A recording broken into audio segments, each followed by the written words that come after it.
Jay here for Stretford Paddock. This is Paddock Live. Joining me, as always, is my good friend and colleague, Joe Smith. Joe, tonight we're going to be talking about Paul Pogba. Yes. United against the top six. What do you do? Andy Cole. No, we've got to talk about it. There's a crisis, Jay, and we're going to fix it. Fair enough. Simple as that. Andy Cole, Raphael Varane, Zlatan Ibrahimovic, Edinson Cavani, Erling Haaland, Jesse Lingard. We're going to talk about all of them. But first, I'd like to throw over to my friend and colleague, my good friend and colleague, for a short statement of clarification. It's recently come to my attention that a comment I made in the preview may have been misconstrued. In an attempt to not say the word, and I'm going to have to say it now, pedo, on a live video, I opened the door for other words to have been potentially thought that I meant instead of the word pedo, which unfortunately I've had to say twice now. But for any clarification, for anyone wondering, the P word I was referring to, but trying not to say at the time, was pedo. So basically, let's move on. Joe just doesn't like pedos, right? Yeah. That's just, call me old-fashioned. It's just that's part of the thing with Joe. If you're going to be mates with him, you just got to accept that about him. You don't like him. But after the video, I realised I've left the door open to interpretation there, and not everyone will know what I meant, so let me clarify that. I'm glad we cleared that up because this has been the most bizarre opening to any show I've ever been involved in, and that's saying something. Should we talk about... I'm not even going to say a joke there, but I won't. Should we talk about Paul Pogba? Yes, let's go. We're not segueing from anything. Let's just talk about Paul Pogba. It's as sure as the day is long, there's another Paul Pogba might actually sign a new deal story. It seems we go through this every couple of years or every year, don't we? Yeah. Very much a love-hate relationship, Paul Pogba. First we love him, then we don't like him as much, hate his agent. His agent says he's going. We accept the fact he's going. We're all okay with the fact he's going, sort of. He plays well and everything. Yeah, we made our peace. That's the best way of saying it. Then he plays well and we're like, oh, wouldn't it be great if he stayed? And then he gets injured. Then lo and behold, we get these stories coming out from quite reputable journalists. I think this one came from Andy Mitten in The Athletic. That Paul Pogba is open to signing a new deal, potentially. Oh, it's too much, isn't it? It's too much to... How can we keep up with all this? Like, it was done. We knew. Like you said, we've made our peace with it. We could understand, we could accept the fact Paul Pogba was leaving Manchester United. He's been good, he's been bad. I think, generally speaking, he's been better than pretty much everyone gives him credit for. He's been one of Man United's best players for the last 5 years. Whether he's been good enough to catapult us to more trophies, whether he's been one of the best players in the world in that time, that's a different argument. But he's quite comfortably been one of Man United's best players pretty much consistently throughout that time. But he was leaving. So we could understand that, and we could say, right, we're going to get somewhere between 50 and 80 million quid for him, probably 50 and 100, let's say, if we're really pushing it. Maybe pre-COVID we could have got a bit more. But now we've got another report, like I said, from Andy Mitten, reputable journalist, of course, friend of the show, that he's open to a new contract. Now, what is Raiola talking about then, where he said the Manchester United experiment is over, or whatever he said about Man United, saying he's leaving Man United, basically? How can we go from that to this? Do you think this is just a ploy? Do you think this is Man United saying this to get more money for him? Do you think, what is this? Because surely he can't stay now. And don't get me wrong, like if Paul Pogba's here next season or in 2 years' time, I'm not going to not cheer him. But we'd accepted he was going. We can't keep going through this. We can't keep doing this every 2 or 3 months. Oh, he might stay actually. Oh, he's going to leave. Oh, he might stay. It's ridiculous. There's some good points there, some good questions. Don't forget as well to hit the like button. Give us a like, please. And if you're not subscribing to the channel, get subscribing. There's several options this could be, several reasons. One, Paul Pogba may have changed his mind. He may have thought, you know what, I quite like it. After all, I like playing with Bruno. Who knows, maybe I might just stick around. Secondly, which is probably more likely, Mino Raiola may be using this as some sort of bargaining tactic with another club, where he's going, oh, you know what, Paul's quite happy at United. So if you want to tempt him, you're going to have to offer him £1 million a week or something like that. I mean, you know, I'm exaggerating, but you know what I'm on about. Thirdly, it might be a little bit of a ploy by Manchester United themselves. The club might be leaking these sorts of stories to try and force his hand. I don't know how that works. I don't know the sort of the logic behind that. Well, it may get more money for him in a deal. Yeah, that's a good point. Yeah, no, that is. But I think, if Juve think that Pogba's willing to stay, that's an extra hurdle that they have to pay to overcome in terms of a transfer. That's a fair point. We're going to get basic minimum rates for him. When an agent comes out and says, "Oh, he's leaving, he's done," every other club in the world goes, "Right, well, we know he's leaving, so why would we spend big money on him when he's going to go anyway? They have to sell him anyway." So I think that could be where the club's sort of interested. Maybe. I think that's a very dangerous game if it's not true, because at least if Raiola's saying it, he's got Paul Pogba on his side when he says it. If the club are saying it and Paul Pogba reads that and he's going, "Hang on a minute. This is nonsense." The only thing I will say about Pogba, I like Paul Pogba, and I agree with what you're saying. I think over the last 5 years, he has been one of our better players. The issue I've got with Paul Pogba is his injury record's horrific. Yeah. I mean, especially over the last sort of 2 or 3 years. Yeah. He's missed so many games, so many big games. True. And it's, this isn't a thing of like, I believe him when he says he's injured. I'm not one of those who goes, he says he's injured, then he goes to his brother's wedding. Yes, because famously, you can't possibly have an ankle injury and attend a wedding. I think what people think is, do you know in like an old-fashioned like Laurel and Hardy film, where someone's like up with the arms and legs up in the bed, like at the hospital bed, fully cast over his head, just his eyes showing in what is otherwise a cement cast. That's what an injury is. If it's not that, you're faking it. Where it's like, yeah, you can walk around, you can jog on the spot. Yeah. Just because your ankle isn't in condition to turn on sprints over and over and over again, put tackles in, just because you can't do that doesn't mean you can't walk, can't even dance at a wedding. Yeah, we can all do that. Like, come on, my nan used to dance at weddings in her 80s. She couldn't have got on the pitch for Manchester United. Her hips wouldn't have allowed it, Jay. Well, not even during the Moyes era. She could have maybe got a substitute appearance at left back. I was about to say, come on, she can't have been that bad. No. But no, I agree with you. I do. When he says he's injured, I believe he's injured. I believe he wants to play football. I don't buy into this nonsense that he's faking it or whatever. But regardless of that, I still think he's got a pretty bad injury record. I still think we've missed him for a lot of games. So that concerns me a little bit with Paul Pogba, because if we had any chance of winning a title this season, you always felt like we needed Paul Pogba. Was one of those players we needed to stay fit throughout the season. And it's no coincidence that when he went off injured against Everton, A, we dropped points in that game, and B, we've not looked as good since. He'd been one of our better players leading up to that. He scored against Burnley, he scored against Fulham. His performances were pretty good. We miss him. Now, okay, his injury record isn't great. If he leaves, that means we won't have him at all, but at least if he leaves for money, we bring someone in. My concern is if he stays, are we going to get him? Are we going to get anything out of him in terms of are we going to see 30, 40 games out of him next season, or is it going to be another one of those seasons? Because I think it was last season, was it? I was getting them mixed up. He missed a massive chunk of the season. He missed about 9 months with him. Yeah, I mean... He missed from about September till about June. In a way... I mean, he came back when the pandemic helped in a way, didn't it? Because it sort of gave him a bit of a breather when he probably would have been injured. Yeah. I mean, I know there was talk of him maybe coming back for the Spurs game when the Spurs game was originally penciled to be in, when it should have been. But it was still very up and down, it was a touch very and long go. Time it was anyway. So I don't know, man. Personally, I like Paul Pogba. I don't have a lot of faith in the board to replace him properly, which may sound like a bit of a contradiction, but I still have those worries. My only concern with him staying is, is he fit enough? Can we rely on Paul Pogba season in, season out? I'm just not so sure. Hopefully, though, personally, if I was given a choice, gun to your head, do you want Paul Pogba to stay, yes or no? I want Paul Pogba to stay, and I want Paul Pogba to want to stay. Right. But I don't... It has to be with the caveat that Mino Raiola shuts his mouth for... Just give us... Not even for the full contract. Just shut your mouth for 2 years. Shut up. If he signs a 5-year deal, shut your mouth for the first 2 and then start selling him to whoever the fuck in Europe. It's been since day one that Paul Pogba's been back at Man United and we've been talking about where's he going next. And that's just not the case for most players. That's not the case. Look at United's biggest players. I know none of them are as commercially viable as Paul Pogba. I think he's certainly a couple of years ago was rated as like the top 2 or 3 most marketable athletes in the world. But you look at Rashford, you look at Bruno, you look at even Martial, who has been pretty poor this season. He was one of our most marketable athletes before that. You don't hear rumours of him leaving every 2 minutes just because he's had a good game or just because he's had a bad game. Like we need to move on and not allow that to happen anymore, whether that's with Paul Pogba or without. But either way, Raiola's got to shut his mouth for a little bit.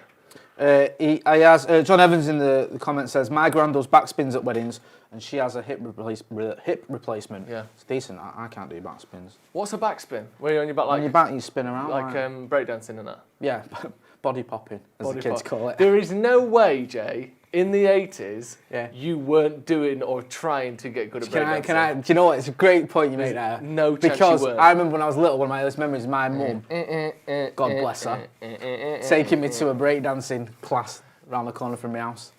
Did you get anywhere? No, I gave up pretty rapidly and then turned to drugs. But that was much later in life. Could have gone on Britain's Got Talent, mate. I could have been the next George Sampson. You could. But instead I'm here with you. Which is better, obviously. You might have seen in the chat there, it said, can we get to 500 likes? Give us a like if you're not doing. Come on, we've got about 900 people watching. Give us a like if you're not doing out. Come on, man, why not, eh? Give us a like. Yeah. So Paul Pogba, personally, I want him to stay. What were you doing, man? I was going to say, before we move on, what do you think of my big orange shirt? I love it. Is it corduroy? It's cord, yeah. It's very smart. It is, isn't it? Let's not make a joke about you going to court, though. That backfired massively for us earlier. So we move on to United struggling against the top 6. Yeah, go on.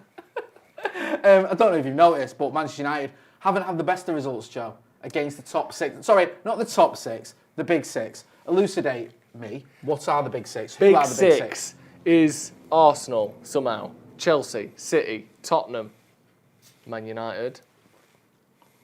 Who's the other one? Leicester. Scousers. Liverpool, of course. I love the fact you've almost forgotten about them. I'm glad it was Love them that I That's lost. fantastic. Sorry, they're so far down the league, I forgot they were meant to be big 6. But the thing I don't get with this is, I mean, sometimes Leicester get included. I've seen, and I'm not joking, I've seen big 6s listed that have got 7 teams in it. It's the big, I mean, it's in quotes, it's the big 6. It's so fucking big, it's 7. That's how big this big 6 is. It's that big, it's 7. So sometimes Leicester, sometimes not. It's like vowels, A-E-I-O-U, and sometimes Y. So the big 6 is City, United, Tottenham, Chelsea, Liverpool, Arsenal, and sometimes Leicester. Yeah. So essentially, United haven't won a game against the big 6 this season. I think we've drawn 4 of them 0-0. We got battered by Tottenham 6-1, and we lost 1-0 to Arsenal. Now, if you want to look at it as a positive, we've had 4 clean sheets. Yeah. If you want to look at it as a negative, we've got, 4 points from 6 games. Or more, which is, if you include Leicester in that, I think, then there's another 2 points that we've got there, 1 point that we've got there. So it's not great. And it's strange because in comparison to last season, we weren't so good against the promoted sides, against the smaller teams who were sitting back and, frustrating us. But we were much better, I think only second to Liverpool, in the big 6 sort of playoff. So it's strange because it must be off the back of a change in tactics, which I think is us trying to play up the pitch, us trying to hold the ball a little bit more, and us trying to attack games. And I know people will say that we haven't taken enough risks or that United aren't pushing as hard as they can do. And I think we've got a quote from Andy Cole coming up that sort of alludes to that. But I think we actually are trying to do more of that. And we don't get to see those fast-moving counter-attacks, people sprinting down the wings, Bruno and Rashford and Martial flying up the pitch, because we play 20 yards further up. We hold the ball in the opposition half. So you can't have counter-attacks, or not in the same way as you can when you're sitting back. And I think that whilst it looks as though we're not going for it, what is actually happening is, because the game is just laid out differently, because we like to hold the ball now, we can't have those exciting moments as often, and we're still not quite good enough to break down what are very good defences in these teams. I think that's what the problem is. At least that's my opinion on what the problem is. Yeah, on that front, I mean, I get where you're coming from. Just on the big 6, we've taken actually 5 points. We've drawn 5, lost 2 this season. Yeah. If you look at the sort of, people like to do these mini tables, don't they? Of like the I think is it the top 6 or the big 6 against certainly not the top 6. It's the big 6. It's the big 6. Sorry, yeah. City have got 17 points, played 8, won 5, drawn 2. Liverpool have got 14 points, played 7, won 4, drawn 2, lost 1. Obviously, most of those wins came early on the season because they've more or less fallen off a bit of a cliff now. Tottenham have got 10. Arsenal 7, Chelsea 6 and United 5. Now, one thing about that is it's not great, and you look at it and you go, it is frustrating. It's especially frustrating when you see a 0-0 and you think, like, we've had a couple of chances at the Emirates, at Anfield in particular, to win those games. Edison Cavani at the Emirates had an absolute sitter that you'd bank on him to put away. Yeah, so Bruno and Pogba both Bruno with as well. chances. How many times is Bruno going to miss from 4 yards out? Hardly ever. Yeah. And that's what happened at Anfield. So it's frustrating, but I think last season we had the almost reverse problem, didn't we? We were getting beat off of like the Watfords, the Bournemouths, the Newcastles, the West Hams. Where else? Who else? You know, your Brightons, your Crystal Palace. That's more than one. Yeah, you Crystal Palace. So we had all these losses to teams that we should have been beating, and then we went to the Etihad, we get a result. Yeah. I know it sounds pathetic, but I'll say it anyway. We draw with Liverpool. We were the only they team were just beating everyone. Yeah, we were the only team to take points off Liverpool up until about the end of January. Yeah. So it's not too bad. I mean, No. it isn't good, No, but it was a result at the time. Yeah, we should have won that game as well, but even so, we got points.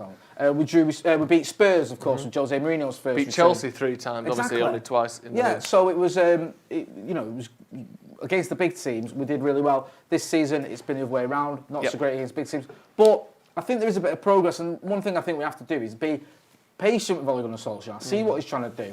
If you look at sort of Klopp as a good example, how he was in his sort of second, third seasons. We're on that same similar sort of trajectory. Yeah. So you're not getting everything right. You're still inconsistent. You're still not getting some results you expect. But you can see there's progress being made, and I can see there's progress being made with Ole Gunnar Solskjaer. And whilst it's really frustrating, and no one wants to see a 0-0, especially against some of the teams we've drawn with, I thought we had a far better 11 against Arsenal than they had, and we should have beaten both times, to be honest with you. But it's not all doom and gloom, and I think people tend to get a little bit carried away, as well as shoehorning in this Big Six thing, because they don't want to mention Leicester when we've scored against them, whatever. We've got this quote from Andy Cole. We can have a look at this now. Him talking about whether Ole is potentially not listened to the words of Sir Alex, or maybe not listened to how Sir Alex thinks we should approach these sorts of games. So he said there he's criticised for going against Sir Alex's advice. We've got there saying he believes Solskjaer is paying the price for his own cautious tactics in some games for Man United this season. United have drawn a number of games against the Big Six 0-0. For me, the main game, like I think at home against Chelsea, we were the team who was pushing the agenda and the one who was much more likely to score, certainly for the last 30 minutes. And I think the other night, I know they had, side-footed the shot from 10 yards out, but other than that, I think it was most of the game United were in control. Certainly the first half United were better. Chelsea had probably 20 minutes in the second half, but generally speaking, whilst we didn't dominate Chelsea in any way, I think we were probably the team that, were closer to breaking the opposition down. That's how I felt watching the game anyway. But the game where I think that this is true, where United have were a little bit cautious, the only one really was the City game at Old Trafford, where we'd just been knocked out of the Champions League. I think it was like 3 days after the Leipzig game, wasn't it? And I did feel like in that game, we were just must not lose in it. We sat back and we didn't really do a whole hell of a lot for the whole game. Other than that, though, I think, like I said before, it's more a case of we're trying to break down very good defences and we're trying to hold more of the ball than we used to. And it's just difficult to do. I don't think we are necessarily that cautious. Sometimes counter-attacking looks as though it's more adventurous, when really, if you look at the percentage of the game where you've sat back, it's actually very high. But when you look at the highlights of a game, you see 4 or 5 streaking attacks where everyone's sprinting forward. You would think, bloody hell, you're going for it there. But really, I think we're trying to go for it, but in just a different way that when it doesn't work, can look a bit sluggish and a bit like you're not trying to score goals.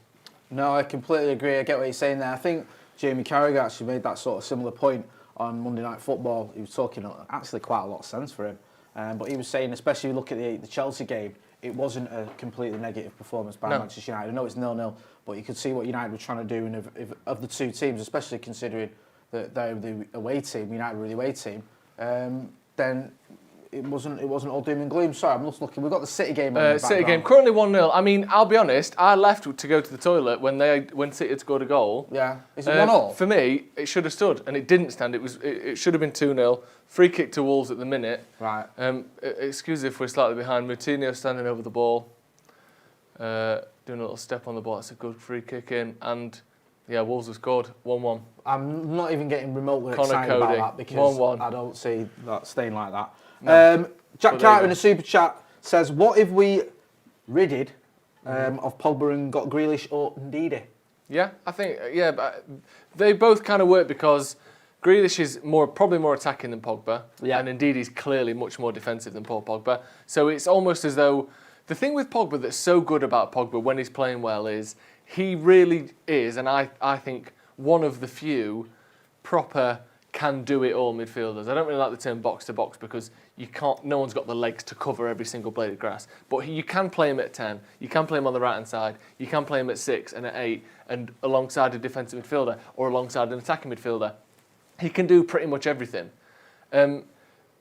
But those players can't do everything, but maybe they can do one thing better than he can, if you know what I mean. Maybe they can provide a bit more. Jack Grealish I do like can provide a bit Ndi. more. Maybe Ndidi really is a better tackler and better defensively than Paul Pogba. And obviously, we all love Grealish, don't we? He's absolutely. But they're going to cost about what we'll get for Paul Pogba. You don't get much change out of selling Paul Pogba and getting Jack Grealish. Yeah? I do. I think you're right about maybe the 50, 60 million pound mark for Paul Pogba, considering I think his contract runs out in 2022. Yep. And I think for Jack Grealish now you're looking at the 80, 90 million pound mark. He's right up there. Villa aren't skint. Villa aren't like I don't know, Sheffield United. Sheffield Wednesday. Yeah, or you've got no money. Yes, you can get a player off them, of course you can, but you're gonna have to pay decent money to do that because they spend a lot of money at Aston Villa, and obviously Jack Grealish, captain, sort of come through the ranks at the club. They all love him. He's their main man. They're not going to let him go for anything. I think anything less than 80 million. To be honest with you, I think he could end up if we do get him being our record signing. Do give us a like as well. I think we've got about 200 odd likes. We've got over 1,100 people watching. So give us a like. We're trying to get to 500 likes. It's 1-1 at the Etihad. If we get us 500 likes, then Wolves will win. Then Wolves will score. That is a fact. What's next, Jay? Next. Can we talk about Varane yet? No. Go on then. Can we? Well, go on then. If he's not next, he's not next. Demanding. If he's not next, he's not next. Authoritarian. What's next? Totalitarianism in this gaff. Yeah, go on then. We'll talk about Raphael Varane. Tyrannical transfer rumours must be addressed. I think this is big news, personally. Do you not? Oh, I'm excited. I mean, let's always. I suppose it is. Let's take everything with a pinch of salt. You know. Where's this emanated from? In fact, tell us what we're on about. So, Manchester United are supposedly after Varane, and they've supposedly been interested in following his career for roughly a decade now. We know Fergie was a big fan. Fergie was a big fan. Yeah. And it seems as though we are moving more towards a resignation from Real Madrid that a deal can be done, that they've sort of agreed or they've allowed themselves to entertain this idea that he may leave.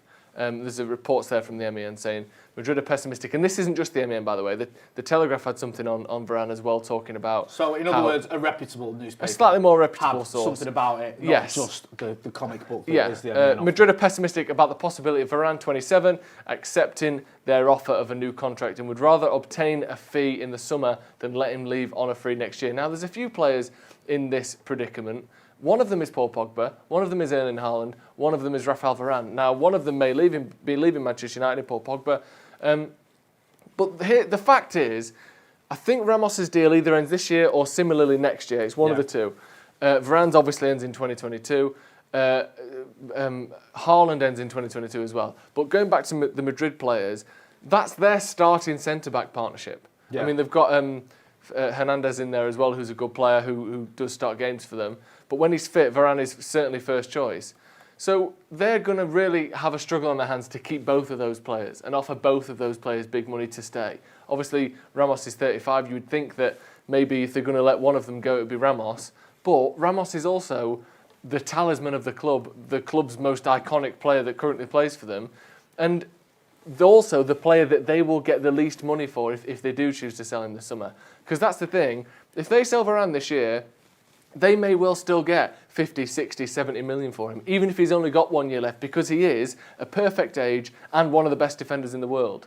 So it's not necessarily a case of letting him leave. It may be a case of having to get some money for him.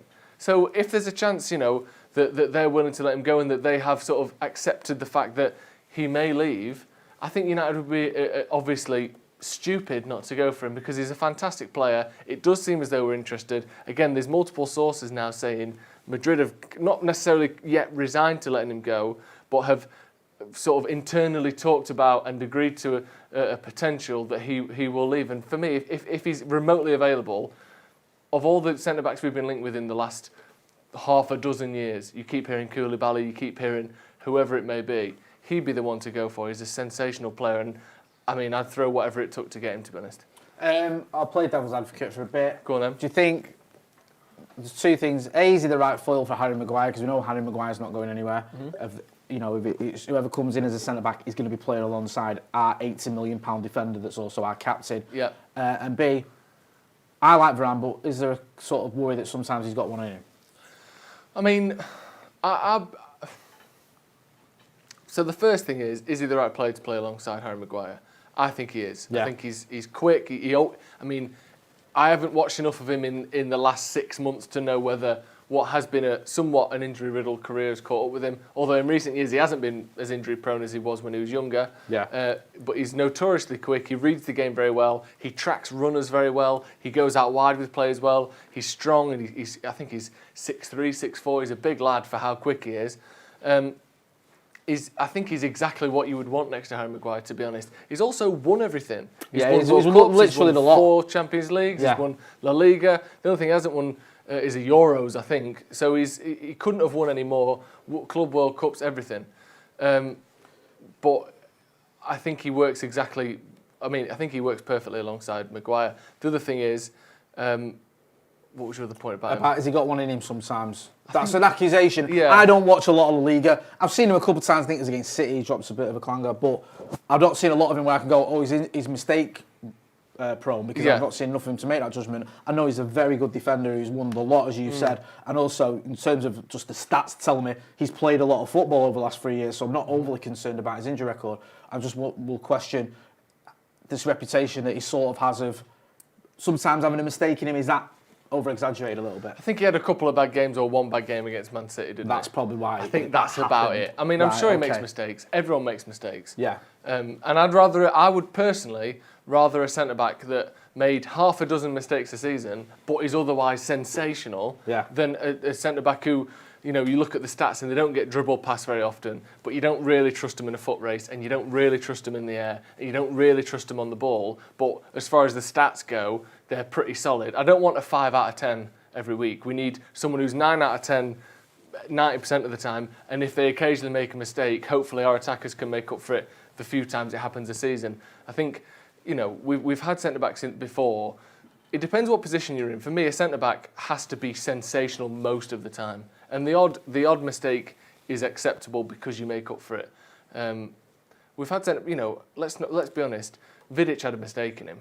And it was made up for by, hopefully, the same day Vidic makes a mistake, Rio doesn't make a mistake. Evra had a mistake in him. But hopefully, on the day Evra makes a mistake, Vidic covers for him. It's a fair point, because people always go on about, the Torres goal against Vidic, or against United at Old Trafford, where Vidic made a bit of a mistake. There's the Bellamy goal in the derby, where Rio made...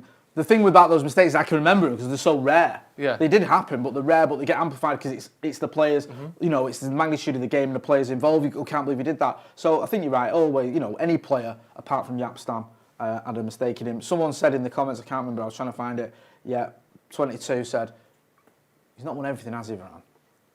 European Cup Winners' Cup. He's not one of them, has he? I don't think he's won a Europa League either. Yeah. All right, okay, you might say, well, he can't have won a European Cup Winners' Cup because it didn't exist when he was playing football. That's no excuse. Still not an excuse. Still not won it, has he? Hey, well, what sort of an attitude is that? Yeah. He's not won the Jules Rimet trophy. And I personally hold that against him. Shoma Full in the comments says, United needed Ruben Diaz or Van Dijk.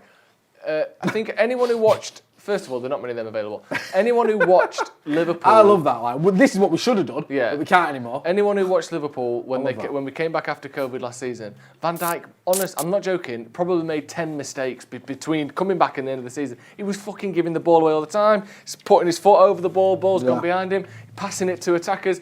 A lot of it was looked over because, he's not been dribbled past this season and Liverpool won the league. He made quite a lot of mistakes, but the rest of the time, he's sublime. So it doesn't really matter. It's not about being, 5 out of 10 every game. It's about being 9 out of 10, 9 times out of 10, and the one time you're not, you get bailed out. I know what you mean with that. It's weird as well because someone in the comments there was saying, we should have got Van Dijk and we should have got Diaz. I'll be honest with you. When the Scousers bought Van Dijk, and I'm glad I didn't call him the Dutch Chris Smalling like some people on this channel may have done, I didn't... Adam Patterson's just asked a great question. Has Varane ever thrown a kettle over a pub? He's thrown a kettle over a pub. What have you done?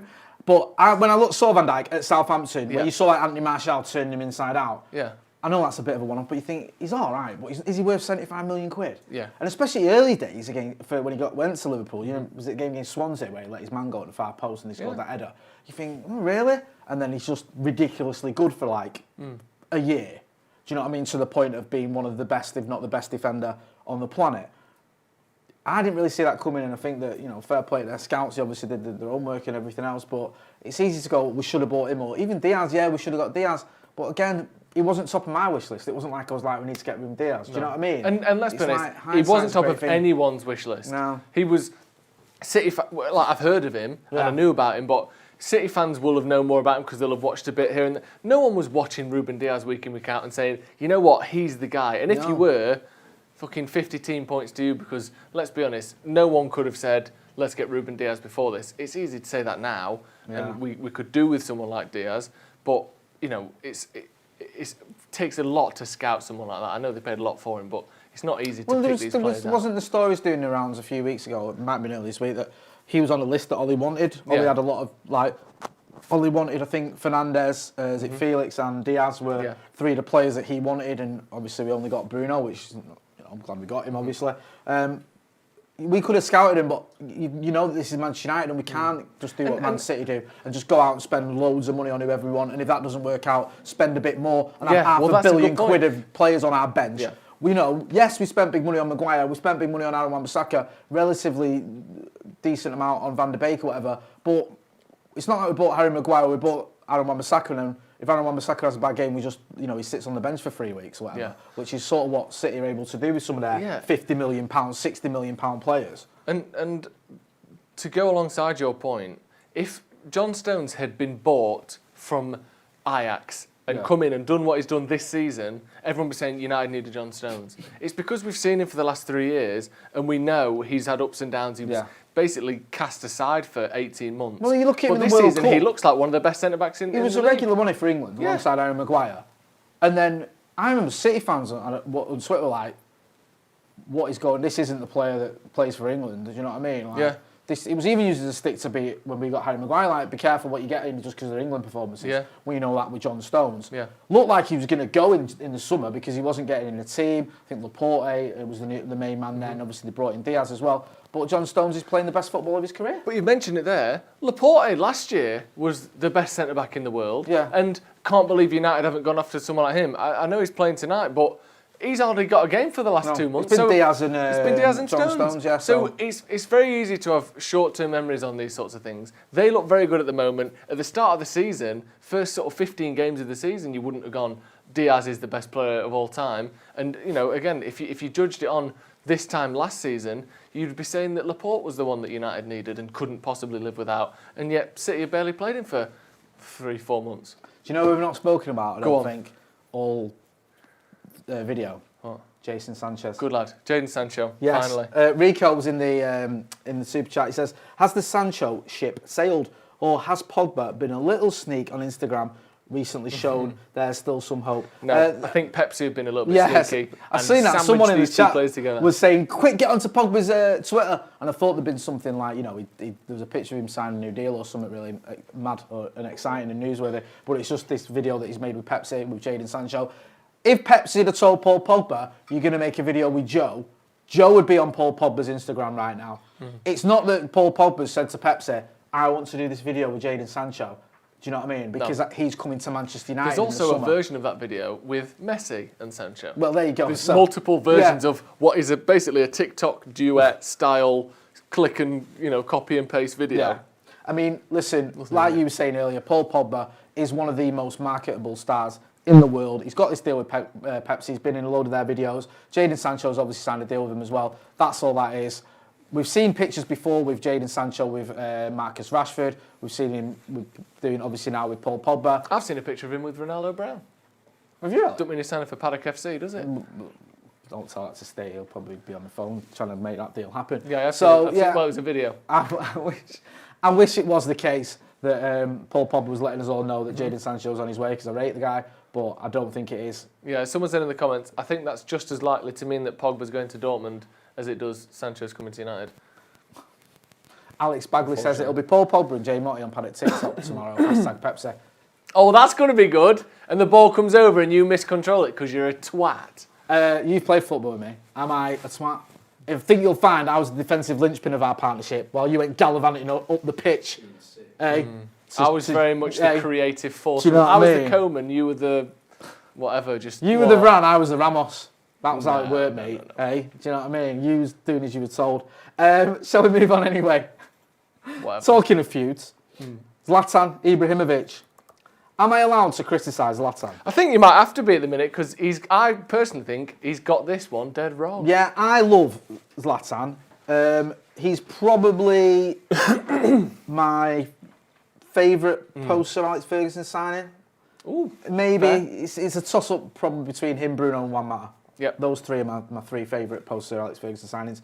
Zlatan was fantastic for a season, and even when he wasn't that great, if we can be brutally honest to remember his performances, just the fact of the Zlatan factor made him great. Do you know what I mean? He always had that swagger, he had that self-belief, he had that confidence, and he reminded us of what it was like being at Manchester United. He had that bit about him where you thought, he's a Manchester United player, when a lot of the signings we made post-Sir Alex Ferguson weren't. You know him on about. I don't need to name any names. You know, the likes of Morgan Schneiderlin and Ryan Shawcross in his brief time at United. Yeah. Despicable. Okay. So anyway, if you don't know, if you're not au fait Yeah. with this, well, there's two stories with Zlatan. First of all, we'll start with the one that's on the graphic. He's set to miss the Man United fixture because he's got an injury. Yeah. Which I know we don't like to say, oh, it's good that the opposition's got an injury, but it is. He's their best player, isn't he? Yeah, Zlatan's One still off. banging in the goals despite the fact he's 73. So I wasn't particularly looking forward to seeing him up against any of our defenders. You can imagine a cross or a set piece coming in and Zlatan inside Lindelof, or he's built some scaffolding around Lindelof that if he it's then David De climbs Gea who's in goal, Or David De Gea. making it, coming for the ball and changing his mind as Zlatan just rockets it into the back of the net. Yeah. So he's got an injury. It looks like he's set to miss the game against us in the Europa League. I hope his injury's not too serious and he recovers, but I'm not too disappointed about the fact it looks like we won't be facing him. But he's also in the news for this feud that he's had with LeBron James, who plays basketball, is it? Yeah, LeBron plays James. for the... Is that the one with your hands and you throw it into like netball? Yeah, it's like netball. Like netball, but you can... But for Americans. Oh, right, okay. Yeah, like rounders is the one, the American... Baseball, but baseball, for that's it, Americans. Yeah. I always get them two mixed up. Yeah. Yeah, so LeBron James apparently is pretty good at that, but I mean basketball, he's scored a load of goals. He's done a lot of like speaking out and he's quite active in politics. And just be serious, I do know LeBron James and I like the fact he's quite active. Yeah. He's done a lot of good stuff for his community as well. Spoke out a lot about justice and voting rights and stuff like that. And he has an impact as an effect. Just as Marcus Rashford has an effect in this country. Just as someone like Marcus Rashford can literally help starving kids get some food. LeBron James is that sort of guy over there. But Zlatan Ibrahimovic has more or less told him not to get involved in politics. Athletes shouldn't do that. LeBron James stuck up for himself. Is that City just scored, is it? Yeah. Of course they have. LeBron James has stuck up for himself and said, explained why he does his research, why he doesn't just wade into politics willy-nilly without knowing what he's on about. He always has something to say because he's done his homework and it's something that he can make a difference with. Yeah. But Zlatan's doubled down on his criticism and says that athletes shouldn't get involved in politics. He says, athletes unite the world, politics divide it. Our role is to unite the world by doing what we do best. Athletes should be athletes and politicians should do politics. What do you make of all that? What always strikes me as odd with any time anyone says, stick to this, don't talk about politics, don't do politics, you're this, you're not a politician, you're this. Politicians are public representatives. All politicians are there to do, in theory, is put forward the will of the people that they are representing. So by default, in a democratic society, everyone has some interest in politics. Everyone has a right to talk about politics. Because if you've got a right to vote, you've got a right to talk about it. And your point is meant to be being put across from the people that represent you. So there's no, don't talk about politics, don't stick to politics. I know there's a time and a place for things, but literally by definition of a democratic society, everyone has a right, and not just a right, but I would say a need to talk about politics. So I never understand it when people say, don't talk about politics, stick to what you're good at, because politics is a huge part of everyone's life, whether you like it or not. You don't have to talk about it, you don't have to do it, but I would never ridicule anyone's interest or desire to talk about politics, and you certainly can't say that it's not part of what your job is, because not just are you a sports person, you are a person in a democratic society, hopefully. And if you are, your voice matters, and that's literally the whole point of politics. So I would never say you shouldn't be talking about it. Secondly, in terms of the specifics of this, what is difficult is obviously a lot of the things that LeBron talks about are things to do with his community that he's come from, and people, usually black people in America, setting up schools, setting up a lot of charity work and stuff for disadvantaged people, minorities in America. So the fact that it has that kind of air to it, Zlatan's comments, adds another level of difficulty that you can either attribute to it or not. But to me, that makes it even more uneasy that he's saying this, because you think, where's the motivation for saying this? I don't quite get it. What do you think? No, I completely agree. And what sort of is a little bit bizarre with that is Zlatan has spoke out about what he says is racism in his own Sweden. Yeah. He says, I think he says, he made those comments years ago, you remember, about if I had a surname like Svensson or Anderson, I'd be treated differently. There's a racism going on because my surname is Ibrahimovic, saying that there was a sort of issue there with racism in Sweden. So I know this is slightly different, but it's very similar. Yeah. Do you know what I mean? So, remember when Laura Ingraham, I think it was, over on Fox News, told LeBron James to shut up and dribble? And everyone was getting outraged, saying, well, why are you saying that? You shouldn't be saying that. If he wants to get involved in helping his community, what is wrong with that? And he's got a voice, and like you just explained very eloquently, he should speak up when he feels the need to. And I think Zlatan has got this bang wrong. And I'm not just going to say, because he's an ex-United player, I'm blindly going to disagree with my own principles and say he's right just because I like the guy for what he did at Manchester United. I think he's got this one wrong. And I think that Zlatan, it's a bit of a weird one to get involved in, and I think it's just completely unnecessary, really. And I think if you do want to speak out against what you think is injustice, if you do want to help people in the same way that we've seen it, I mean. And what I would prefer is, because you've said, go on. Because what you said about he has come out and said stuff in the past that you would consider political. If he wants to say and disagree with something LeBron has said or done, I would prefer him to say, actually, I don't think what you said on this topic is true, and I think this. I would much rather hear that than this blanket thing of politicians should do politics, athletes should do sports, because that is just shutting down the conversation entirely and making it maybe seem as though he has opinions that he may not have. And I'm not saying he doesn't have those opinions, but it doesn't allow for any of that, because it just shuts it down and makes it seem like you're saying, I disagree with everything you do because I'm telling you to stop talking about politics. It comes across very badly, and like you said, I disagree completely with what Zlatan said there. I still like him. I still, like you said, think fondly of him at United. But this situation for me is baffling, really, and wrong, I would say. No, I completely agree, mate. I think you're right. Some good comments in the super chat. Ross Murphy says, Boris out, Joe in. Yes. Zachary Purvis. Right, honourable gentleman in the comments. Sorry. Zachary Purvis says, LeBron is a part owner of Liverpool. Well, actually, can I retract my previous statements and say Zlatan's got this completely I don't care how many goals you've scored in basketball. You know what I mean? You're just a glorified netball player and you should shut up. I'm only joking. He says, I agree with some of what Ibra said, but I'm a believer politics and religion needs to be discussed more in society. Yep. And also, there was one earlier, Sahaj Shetty, said, firstly, this is a different topic, but forgive me, I missed this chat earlier. Firstly, we need a system and then players who fit the system. This would make us feel less like a 5-year-old in a toy store every transfer window. So he's talking about our approach to transfer window, transfers in general. So he makes some good points there, as do all of the chats, especially the ones agreeing with Joe, because someone's got to, haven't they? Someone's got to, yeah. Do you know what I mean? And, I'm not going to. Conor Allen said democracy is a scam. You might be right. You might be right a little bit. That's deep. Certainly a sham, deep, if nothing else. Do you know what? But, you might be onto something there. I'll tell you what is a sham. The Premier League. Just so you know, the comments will tell us whether City have scored before that screen. I know, it's just very... If you keep thinking, why is he looking over the camera? I'm sorry. We've got the game on in the background. Cam's watching a match. And now and again, I just see, Wolves players near the City goal and get overexcited. And then now I see a counter-attack and it looks like it's all over. Should we talk about Edinson Cavani? Yeah. Give it to Eddie Cavani.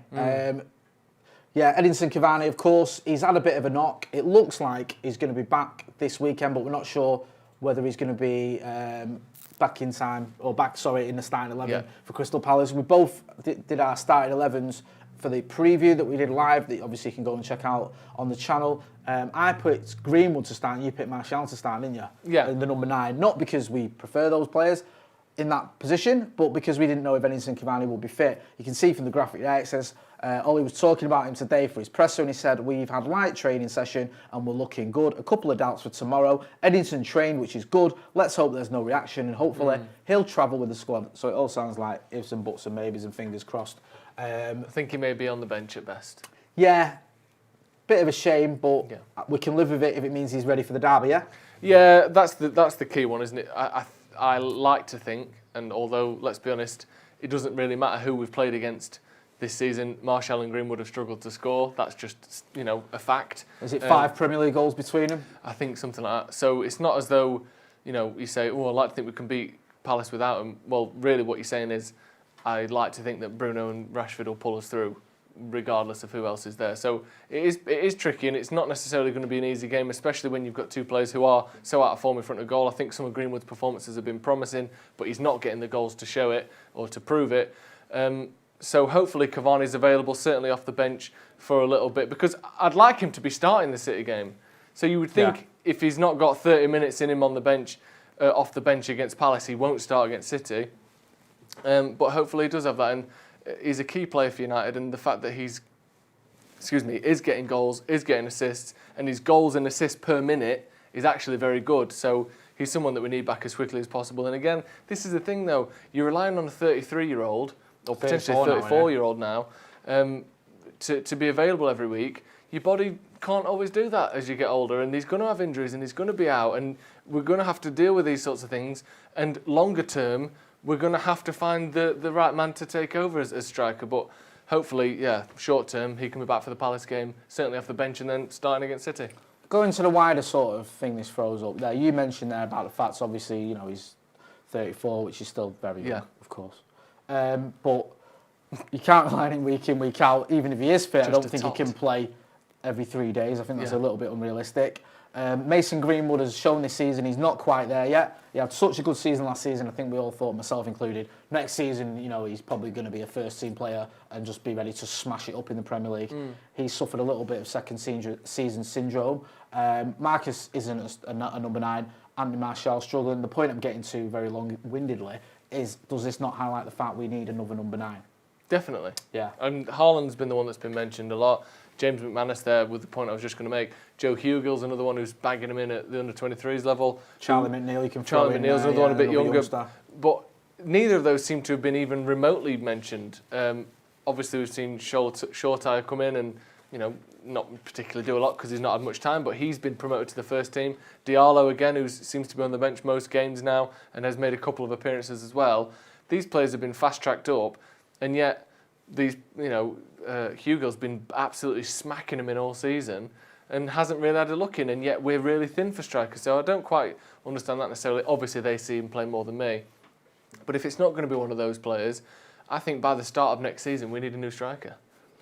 No, I agree. I think we can't be relying on, players that are past the best, players that haven't reached anywhere near the best, players that are too erratic. I love Anthony Martial, but he's sort of in this thing anywhere. His season average just seems destined to be like 15 goals.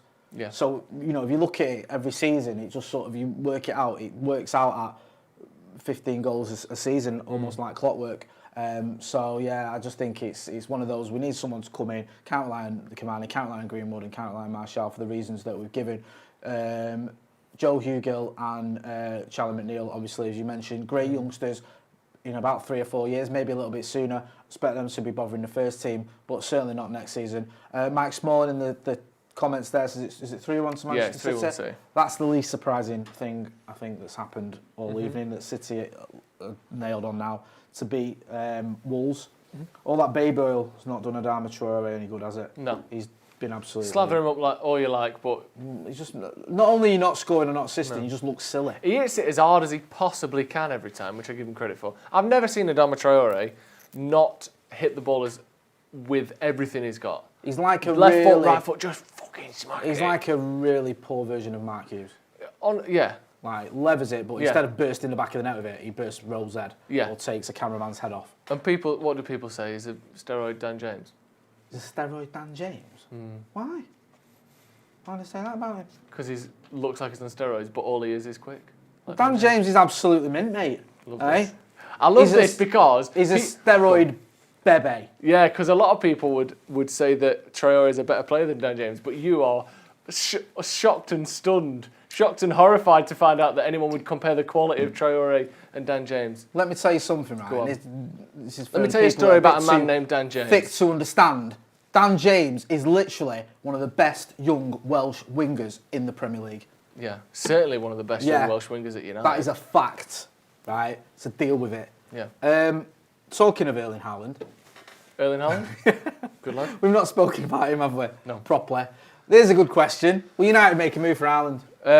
Well, there's been a lot of reports of it, hasn't there? And these are the thing we have to understand with these things, as not just as people putting this information to people who are watching at home, but just us and as United fans in general. We will not come. There will be no resolution to these questions for a while yet. No. Now there'll be updates. There will be insider sources. There will be acknowledgements of transfers and fees and potentially, like today we're talking that maybe Real Madrid have resigned to the fact that they may lose Varane. That's an update that we've seen and that we've talked to you about and we've had our opinions on.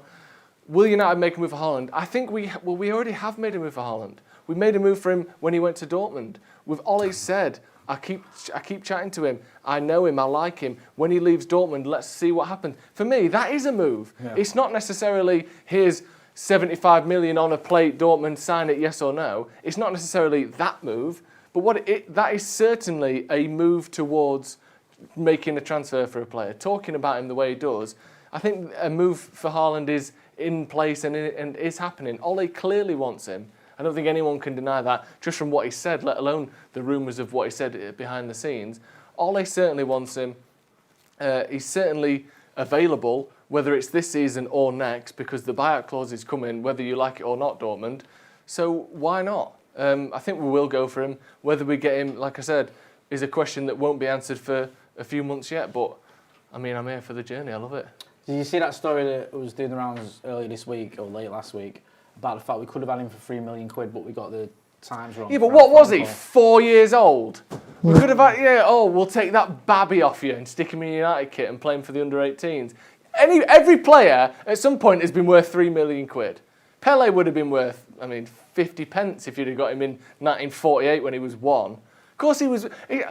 Right, as we always say on this show, Man United know every player in the world. For all intents and purposes, if they're worth knowing, United know them. They're on a spreadsheet. They're on a database. Yeah.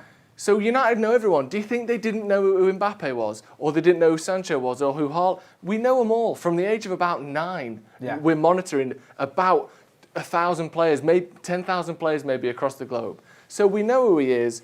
The fact that he was available for $3 million at some point, of course he was, because at some point he wasn't, he was 15. I don't mind that, that's not my issue, right? No. My only issue with this story, and again, is it true? One of the scouts apparently said it. It's annoying that the fact that, is that another goal for Manchester City though? Yeah, whatever. Who cares, pathetic. Yeah. Was the fact that, apparently we didn't sign him because we got the times wrong, because of the time zone. That's funny, isn't it? Which is just so Is there no Manchester humour United. in incompetence anymore, Jay? Is that how far we've fallen? We can't laugh at slapstick bullshit running of a football club. Do you know what I've done? Meant to be the biggest in the world. You are going to love this. I've gone to ring him at 9 o'clock. Yeah. English time. What about the time Norwegian zones? time? And he's gone and signed for Salzburg. No, don't matter. Anyway, he'll be crap. Mark my words. This is Laurel and Hardy running our transfer. It is Laurel and Hardy. You know what I mean? You told me to ring him at 4 p.m. 4 p.m. German time. Can't you remember anything? It's Waterloo 2-2. Anyway, I digress. That's the second Laurel and Hardy reference we've had on this show. Let's keep them coming. I like that. I love Laurel and Hardy. I do as well. Someone, Santa Notch, says in the comments, wolves without teeth. Yeah, toothless. Just Pathetic. shit dogs. That's what they should be called. Dogs. Dog People like to go, wolves are poo, someone else is saying. Nice. It says wolves, actually. Wolves are poo. Was that, Ross Smith says, was that German or American, J. Marty? I have one accent for all nationalities. I don't differentiate, you know what I mean? I don't see things like that. Good as you. Yeah. I don't see accents. Yeah, I just see, shapes. noises. There we go. You can see the stats there. Haaland has scored 43 goals in 44 appearances for Dortmund since joining from Red Bull Salzburg Is that it? for just 17 million at the end of 2019. Yeah, whatever. 43 and 44. Pathetic, mate. That's less than a goal a game. Yeah. Shit. Like, I wouldn't mind the XG was like 3. God. Yeah. Talking of players that can't stop scoring. Yeah. Jesse Lingard's doing all right, isn't he, at West Ham? He is actually. You happy for him or what? Of course I'm happy for Jesse Lingard, right? Can we just say about Jesse Lingard as well? Because he's gone to West Ham, he's done well. I think is it 3 goals and then 2 assists or something like that? He's certainly... last time I was 3 and 1, but... Sorry, I think it's 3 and 1 and didn't he get a penalty as well? I don't know if that's I think that's different from He won a penalty, but you don't get an assist for that. Okay, so he's doing really well, sort of giving them a bit of a lift, seems to have got his mojo back, he's playing with a smile on his face. I'm really happy for him. Love Jesse Lingard. Wasn't working out at Old Trafford. He'd fallen off a cliff in terms of form. He'd had a lot of problems as well off the pitch, and he's been quite open about that. Been very open about that on this channel when we were full-time Devils. He literally said to McCullough, I'm seeing a psychiatrist or psychologist, that I'd asked to see at the club. I'd made that request to the club, and I was speaking to them. And since then, even more things have come out about some of the things I had to deal with. Wasn't happening for him. Goes away to West Ham, having a great time of it. Yep. Now West Ham, and also Leicester, another good club as well. In fact, a good club. I won't class West Ham as a good club. Just because I like Jesse Lingard, don't mean I like them. And do you know what? I do have a soft spot for David Moyes. Why? Bizarrely, because he felt like a sort of bewildered man at the bus stop managing Man United, didn't he? It didn't feel real. I know he didn't tarnish Fergie's legacy, but I feel a bit sorry for David Moyes to the point where I hope he takes Liverpool's spot in the top 4. That's like feeling sorry for an arsonist who burns down your house and hurts himself. No, it is. Yeah, like, are you okay? Oh, you've hurt yourself there as you've engulfed my house in flames because you're a nana. David Moyes came in and was shit, right? The football was horrible, and we got embarrassed on an almost weekly basis. Did he try his best? I don't feel sorry. And also, he came out with the most insane comments I've ever heard, not just from a football manager, but from a human being. He said, what was it about the Scousers? They're favourites. We aspire to be like City. We're going to make life as difficult as we can for Newcastle. United needs to improve on certain areas, like passing, tackling and shooting, was one of his pearls of wisdom. Was he wrong? No, he wasn't wrong, Jay. You make a good point. I'm just saying, I don't want him back at United. No, I don't hate him. I like him over, let's say, Liverpool or Tottenham or whoever else is fighting for that, Chelsea. I like David Moyes over pedos. He's better than that. I'll say that. I can agree with that. Yeah. Do you know what I mean? So, it's not like I like him better than Liverpool. I like him better than all of our rivals. Yeah, that's it. So, Leicester are interested in Jesse Lingard anyway, and West Ham are. If I was Jesse, I'd go to Leicester. Do you know what I'd do if I was Man United? And I wouldn't offer this for anyone else. This is a Jesse Lingard exclusive offer. You can have Jesse Lingard for 5 years, 5-year deal at Leicester, but it's a loan. 5-year loan. I want him to be part of those. I can't imagine selling Jesse Lingard. Welbeck was a similar one. I would have given him a 5-year loan to whoever he wants. You can have a full contract, 5 years, with an optional 6th, but it's a loan. He's always part of Manchester United because he's been here since he was like 5. Like literally, he couldn't have been at Man United any longer. Can you name? Go on. His 5 clubs that he's been on loan at. Now, I'll give you a clue. Go on. 2 of them have just been on that graphic. On what graphic? The one with Jesse Lingard's face on it. He's currently on loan at West Ham. Yeah, so that's 2 of them. Right, so Leicester and West Ham, well done. What? No. One of them, he did an interview in his kit for this channel when we were full-time Devils. I didn't used to watch.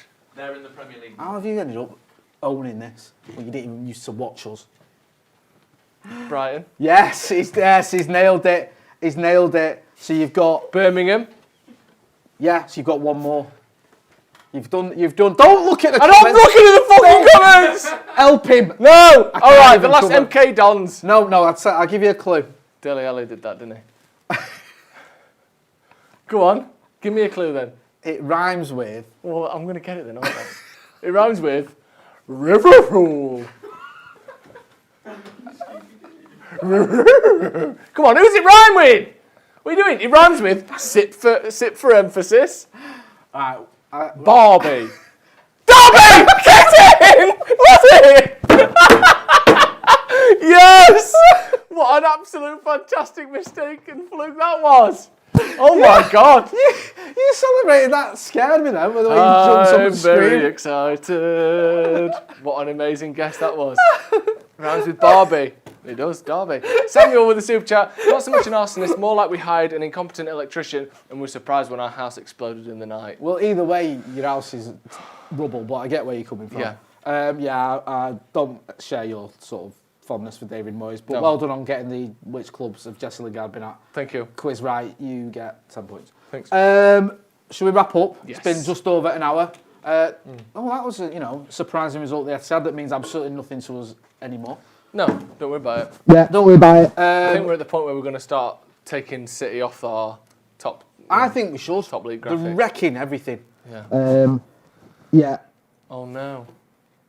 What's that? What? 21 is coming. City have We won didn't say when. City have won 21 in a row. Yeah. So what? To be on, even if they win the title, what does that put them on? 6. Yeah. Pathetic. What Yeah. Somewhere behind Sunderland and Everton in the number of titles Yeah. they've won. Oh, well done. Behind Aston Villa on yeah. Champions Leagues. And yeah. European Cups. And Forest. Yeah. They're well done. 2 behind Forest. Nottingham Forest have been in Europe 3 seasons. They've won 2 European Cups. Is there a more staggering stat in all of football, Jay? That's sensational, No. isn't it? There isn't. That is pretty mad, though, isn't it? I'd say a sensational stat. Go on then. Derby rhymes with Barbie. Simple as that. It really is. Play us out, Jay. If you're not doing so already, Yes. make sure you subscribe. How many likes did we end up on there? I can't even see. Hundreds. 490. 490? Oh, 5 more. Come on. We need 10 more likes. We're not going anywhere until we get 10 more likes. So don't get... Don't get... You said 490 and you said 5 more? Yeah, 5 more for each of us. I thought my homeschooling was bad. Come on, give us 500 likes and then you can get rid of us. Yes, we've done it. Thank you. Great team effort there from all the Stretford Paddock viewers. If you're not doing so already, make sure you subscribe to the channel as well. Check out the preview that me and Mr. Smith did earlier today, looking ahead to the Crystal Palace game. Talking the Crystal Palace game as well, we'll have the watch along tomorrow. It'll be me, Joe, and Adam McCullough. We'll be on that. So the return of the Mac. Yes, he's returning his Mac. He surely is. So this has been Stretford Paddock Live. That's been Joe. Joe, where can people find you? Joe Smith 93 on Twitter and Instagram. You're on Twitter? Yeah, You had just a bit, mate. Bit of a tweet, didn't you? Well, the Daily Express seems to think so, yeah. Oh, bit of an awkward one, getting in the press and that. Being touted by the bloody tabloids. Quoted in that, like Joe Quoted in Smith that. of Stretford Paddock said. Yeah, whatever. Yeah, do you know what I mean? tell me I know that. you don't like to talk about it though, so we'll leave it there. I'll just go and check it out. It's his pin tweet. It's not. Yeah, so make sure you're checking him out on Twitter. You know where to find me. Thanks for watching.